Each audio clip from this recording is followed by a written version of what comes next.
अस्सलाम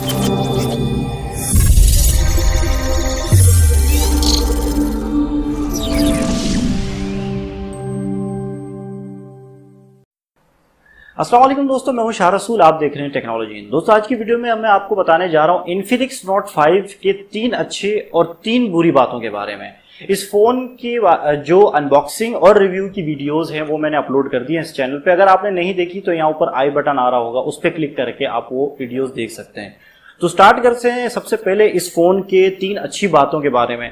जो 3 अच्छी बातों में सबसे बड़ी और सबसे पहली अच्छी बात है वो है इस फोन की बैटरी। ये फोन आता है 4500 mAh बैटरी के साथ, और ये जो बैटरी है ये फास्ट चार्ज भी सपोर्ट करती है। और इसकी ये जो बैटरी है इसके बारे में इन्फिनिक्स कहता है कि ये 3 दिन तक आपको बैकअप देगी। मैंने इसको जब नॉर्मली वाईफाई पे यूज़ किया और बहुत ही नॉर्मल यूज़ किया कि काफ़ी देर बाद मैंने जाके इस पर फेसबुक यूज़ किया या अपना व्हाट्सएप यूज़ किया या इस तरह की चंद एक एप्लीकेशन यूज़ कर ली, गेमिंग बिल्कुल भी नहीं की, तो इसने वाकई मुझे 3 दिन का बैकअप दिया। लेकिन अगर आप एक हैवी यूजर हैं, डेटा का यूज बहुत ज्यादा करते हैं, अपने सिम का जो डेटा होता है उसका यूज बहुत ज्यादा करते हैं, गेमिंग वगैरह बहुत ज्यादा करते हैं, तो फिर ये आपको 3 दिन का तो नहीं, तकरीबन 2 दिन का बैकअप दे देती है। तो यहाँ पे बैटरी एक्सपीरियंस बहुत जबरदस्त है इस फोन का, जो कि मैं समझता हूँ कि एक अच्छी बात है इस फोन के बारे में। दूसरी अच्छी बात इस फोन की जो है वो है इसका डिस्प्ले। इसका जो डिस्प्ले है वो एक 6 इंच का डिस्प्ले है, फुल HD डिस्प्ले यहाँ पे हमें इन्फिनिक्स दे रहा है। और एक और अच्छी बात यह है कि ये जो डिस्प्ले है ये कॉर्निंग गोरिल्ला ग्लास की प्रोटेक्शन के साथ आता है। तो डिस्प्ले में जो यहाँ पे जो इन्फिनिक्स है यहाँ बाजी ले जाता है अपने कंपटीटर्स के मुकाबले में। और ये जो डिस्प्ले है इसके कलर्स बहुत ज़बरदस्त हैं, और इवन कि इसके जो व्यूइंग एंगल्स हैं, अगर आप साइड से इसको इस तरह देखें तो वो भी बहुत ज़बरदस्त हैं। तो डिस्प्ले जो है मैं समझता हूँ कि एक दूसरी अच्छी बात है इस फ़ोन के बारे में। जो तीसरी बेहतरीन चीज़ है इस फ़ोन के बारे में वो ये है कि ये जो फ़ोन है ये हमारे पास आता है एंड्रॉयड 1 के अंडर बैनर। यानी एंड्रॉयड 1 का मतलब ये है, अगर आपको नहीं पता मैं आपको बताता हूँ, मैंने अपनी पिछली वीडियोस में भी इस चीज़ को एक्सप्लेन किया है, मैं अभी फिर बता देता हूँ कि एंड्रॉयड 1 का मतलब है कि ये फ़ोन इन्फिनिक्स और गूगल ने मिल के बनाया है। यानी आपको यहाँ पे इन्फिनिक्स और गूगल आपसे वादा करती है कि ये फोन, इस फोन पर अगले 2 साल तक गूगल की तरफ से आने वाली जो भी एंड्रॉयड के लिए अपडेट्स होंगी वो आपको इस फोन में मिलती रहेंगी। तो ये इस फोन का तीसरा बेस्ट फीचर है जो मुझे इस फोन के अंदर लगा। तो ये 3 तो हो गई अच्छी बातें। अब इस बात करते हैं इस फोन के हवाले से 3 बुरी बातों की जो मुझे सबसे ज्यादा बुरी लगी।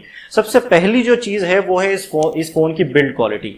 अच्छा, ये वो क्यों? क्योंकि इसका जो बैक पैनल है वो चूंकि प्लास्टिक का है तो इसकी वजह से आपको एक प्रीमियम फोन वाली जो फील है यहाँ पे नहीं आती। इसके मुकाबले में हमें Xiaomi जो अपने फोन दे रहा है उसमें हमें बिल्ड क्वालिटी बहुत ज्यादा अच्छी मिल जाती है। इवन के जो Huawei के फोन्स है उनकी भी बिल्ड क्वालिटी बहुत ज्यादा हमें मिल जाती है, बहुत ज्यादा अच्छी हमें मिल जाती है। तो यहाँ पे जो सबसे बुरी चीज है पहली वो है इसकी बिल्ड क्वालिटी। कि इसकी बिल्ड क्वालिटी जो है वो बिल्कुल भी प्रीमियम फोन जैसी नहीं मिलेगी आपको।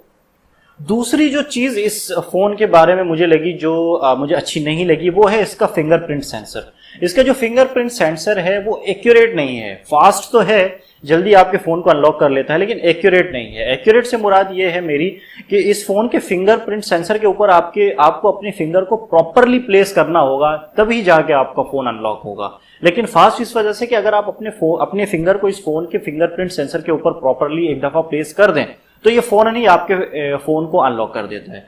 तो इसका जो फिंगरप्रिंट सेंसर है उसको एक्यूरेट भी होना चाहिए था, मैं समझता हूं, तो वो एक्यूरेट नहीं है, अलबत्ता फास्ट है। तो ये एक दूसरी चीज इस फोन के बारे में जो मुझे बिल्कुल भी अच्छी नहीं लगी। तीसरी जो चीज जो मुझे इस फोन के बारे में अच्छी नहीं लगी वो इसकी चिपसेट की परफॉर्मेंस है। इसके अंदर जो चिपसेट इस्तेमाल किया गया है वो मीडियाटेक का Helio P23 है। अब ये जो चिपसेट है इसकी जो परफॉर्मेंस है वो और ज्यादा अच्छी हो सकती थी, लेकिन वो परफॉर्मेंस की नहीं हारी जो इस रेंज में हमें मिलती है नॉर्मली। रैम इसमें 4GB है और रैम मैनेजमेंट भी इसकी बहुत ज़बरदस्त है, लेकिन जो चिपसेट वाली परफॉर्मेंस है वो उस लेवल की नहीं है जिस लेवल की हो सकती थी। तो ये 3 चीज़ें जो मुझे इसमें अच्छी नहीं लगी, और वो 3 चीज़ें जो मुझे इस फ़ोन में जो सबसे ज़्यादा अच्छी लगी। आपको, अगर आपने ये फ़ोन है आपके पास और आपने इस फ़ोन को इस्तेमाल किया है और आपको इसमें क्या चीज़ अच्छी लगी और क्या बुरी, वो प्लीज़ मुझे इस वीडियो के नीचे कमेंट करके ज़रूर बताइएगा। वीडियो पसंद आई तो वीडियो को लाइक ज़रूर कर लीजिएगा, चैनल को सब्सक्राइब कर लें अगर अभी तक सब्सक्राइब नहीं किया। अपना ख्याल रखिएगा, मिलते हैं अगली वीडियो में। अल्लाह हाफिज़।